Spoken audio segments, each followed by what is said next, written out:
হাবড়ায়, বারাসাতে, এমসে, তারপর আমাদের চাকদা হসপিটালে, অনেক জায়গায় গেছি। হ্যাঁ, প্রচুর জায়গায় গেছি। যত তাড়াতাড়ি পারো তত তাড়াতাড়ি মেশিন নিয়ে নাও, তাহলে বাচ্চার ক্ষতি হতে পারে। আমাদের সকল বন্ধুদের কাছে জাগরণ এনজিওর পক্ষ থেকে একটি মানবিক আবেদন। আশা করব আপনারা সকলেই সাড়া দেবেন। আমরা পৌঁছেছিলাম চাকদার সমস্তপুর ছোট্ট ফতেমার বাড়িতে, যার পেটের টিউমার অপারেশনের পর থেকেই কানে শোনার সমস্যা এবং সাথে সাথে কথা বলতে না পারার সমস্যা নিয়েই ভুগছে।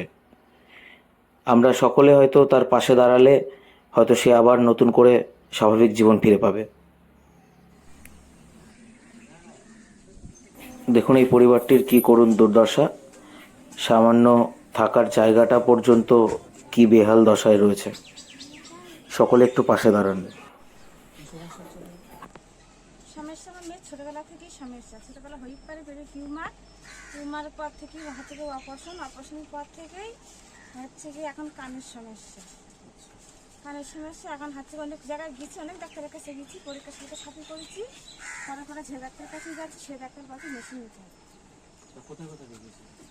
দেখে এসেছি হাবড়ায়, বারাসাতে, এমসে, তারপর আমাদের চাকদা হসপিটালে, অনেক জায়গায় গেছি। হ্যাঁ, প্রচুর জায়গায় গেছি, মেশিনের কথা বলছি। সমস্যা আমরা গরিবই মানুষ, খুব গরিব, এটাই সমস্যা। মেশিনের দামটা 40,000 টাকাই বলছে, তাই জন্য হ্যাঁ।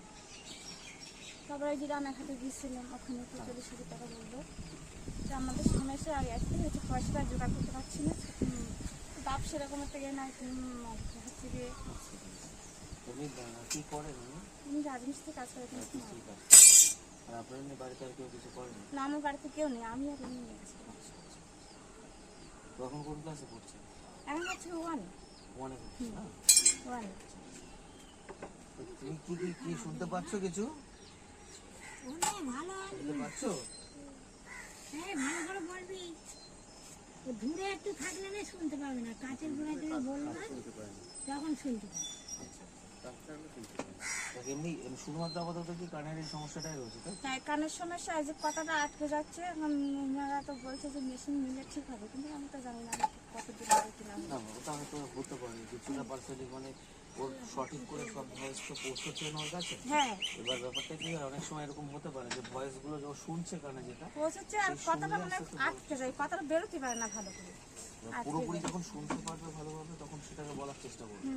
ওর কাছে সব কথাগুলো তো পৌঁছচ্ছে না, যার জন্য ও সেগুলো বলতে হয়তো পারছে না, বুঝতেও পারে না, কিছু শুনতেও পায় না, কাছে থেকে অনেক কথা শুনতে পায় না। পড়াশোনা করছে কি এরকম ছিলাম আমি, জোরে জোরে বলতে হয়, এরকম জোরে জোরে বলতে হয়। স্কুলে মাস্টাররাও আমার বলেছে অনেক যে তুমি ভর্তি করার সময় বলুন, কারণ আমি তো আমার এতটা বুঝতে পারিনি যে কানে এতটা শুনতে পারি না। স্যারেরা আমার অনেক কথা বলেছে। সমস্যার জন্য স্যাররা বলে? হ্যাঁ, কোন স্কুল? এই তোমাদের সমস্ত এইখানে। আচ্ছা, স্কুলের স্যাররা এই জন্য সমস্যার কথা বলে না, হচ্ছে সমস্যা শুনতে পায় না, এই কথা স্যারেরা বলেছে। আমার ভর্তি করার সময় আমার বলা হয়নি যে স্যাররা শুনতে পায় না কি। আমি বলছি হয়তো ডাক্তার দেখাচ্ছি, ভবিষ্যতে ভালো হতে পারে, আমার আশা আছে। এবার এখন তো এইসব হচ্ছে ডাক্তাররা বলছে মেশিন ছাড়া তো হবেই না কোনো এতে। স্যারেরা তখন বললাম, স্যারেরা বলছে আমরা চেষ্টা করে দেখবো কতদূর কিরম হবে। তার আমি যে ডাক্তারের কাছে যাচ্ছি সে ডাক্তারই বলছে যে যত তাড়াতাড়ি পারো তত তাড়াতাড়ি মেশিন নিয়ে নাও, তাহলে বাচ্চার ক্ষতি হতে পারে। ওর বয়স কত হচ্ছে? বয়স 7 বছরে পা দিয়েছে। স্কুলে যাচ্ছে আবার? হ্যাঁ, স্কুলেও যাচ্ছে। ওরা ঝোঁক আছে ঠিকই, বা দোষের মধ্যে না। আমি ডাকবো তো শুনতে পারি, এখান থেকে একদিন ডাকে শুনতে আগে মানে ওই ডাক্তার তো বলতে পারতো না, শুনতে না পারলে কি করবে, তারপরে গিয়ে মারতো। তারপরে মা যখন তাহলে আপনারা এখন আপাতত মেশিনটা পেলে ওর জন্য স্যার দেখুন ও ঠিক আছে। আপনার নামটা কি? আমার নাম বিলকিস। এবার বাবা মা যদি বাচ্চার নাম ফাতেমা আছে। বুঝতে পারবে আপনার বাড়ির গ্রামের নামটা কি? গ্রামের নাম সমস্তপুর। চাকদা, এটা তাই? চাকদা সমস্তপুর। আচ্ছা আচ্ছা, ঠিক আছে। আমরা দেখি কথা বলি, চেষ্টা করি সবার মধ্যে দিয়ে। অনেকেই তো রয়েছেন যারা খুব ভালো মানুষ এবং সবাই পাশে দাঁড়ানোর চেষ্টা করে, সবার কাছে আমরা পৌঁছানোর চেষ্টা করি। আপনাদের এই আর্জিটা আমরা সবার কাছেই পৌঁছানোর চেষ্টা করছি, যাতে আরও কিছু মানুষ যারা মানুষের পাশে দাঁড়ানোর জন্য থাকেন তারা সকলে যদি সহযোগিতা করেন হয়তো বাচ্চাটাকে আমরা খুব তাড়াতাড়ি এটা পৌঁছে দেওয়ার চেষ্টা করি। সেই চেষ্টাটা আমরা বাচ্চাটা সে হয়ে পর্যন্ত নিয়ে ঘুরছি। ও বাবা ওই বাচ্চা ওষুধেরও কিন্তু আর সারাক্ষণ তো ওষুধ, মানে ওষুধ আবার আর সমস্যা, খেয়ে কিছু হজম করতে পারে না, বিশাল সমস্যা, মানে ওষুধ ছাড়া চলতে পারে না, এই দুটো মানে ছোট থেকে একদম একদম হয়েই পারে টিউমার অপারেশনের পর হ্যাঁ। থেকে এরকম জ্বর। একদম এরকম। ওই পেট কাটা পর্যন্ত থেকে সেই মেয়েটা টিউমার কোথায় কোথায় আসছে টিউমার পেটে না হ্যাঁ, এই যে পেট হয়েছিল টিউমার দিয়ে বসুন, ধারা বুড়ি জানা না টানলে করো। অপারেশনটা ভুল হয়েছে বুঝাই না কি আল্লাহ পাক তিনি জানেন অপারেশন মানে তখন কি সমস্যা চলছিল অপারেশনের পর? আর তখন ছোট আসো ছিল তো তখন দাঁড়া। তখন আমরা ছোট ছিল, তখন আমরা অতটা বুঝতে পারিনি যে জ্ঞানেই আমরা করেছে, শুনতে পেতে না পেতে। অপারেশন এখন জ্ঞানেই যত করেছে। বড় হচ্ছে, তা তখন তো কথাও অতটা হ্যাঁ, বলতেও পারে এবার যত বড় হচ্ছে তা তো আমরা এটা মানে বুঝতে পেরেছি, কিন্তু প্রচুর ডাক্তার দেখেছি, মানে পয়সাতেও দেখেছি, ভিজিটেও দেখেছি, সরকারি ভাবে দেখেছি, মানে অনেক কিছু। চেষ্টা করা হয়েছে কিন্তু এখনো সঠিকভাবে হ্যাঁ। সলিউশনটা হয়নি। ঠিক হ্যাঁ এবারে যেখানে যেখানে যাচ্ছে সেখানে বাস মেশিন ছাড়া হবে।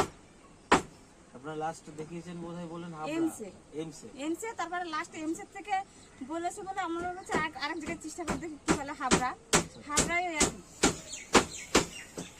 ঠিক আছে এদিনকে নিয়ে গেছিল না আপনাদের সাথে তো গেছে হ্যাঁ রানাঘাটে তো দেখানো হয়েছে। হ্যাঁ আবার এই পরশুদিন আমি গিয়েছিলাম।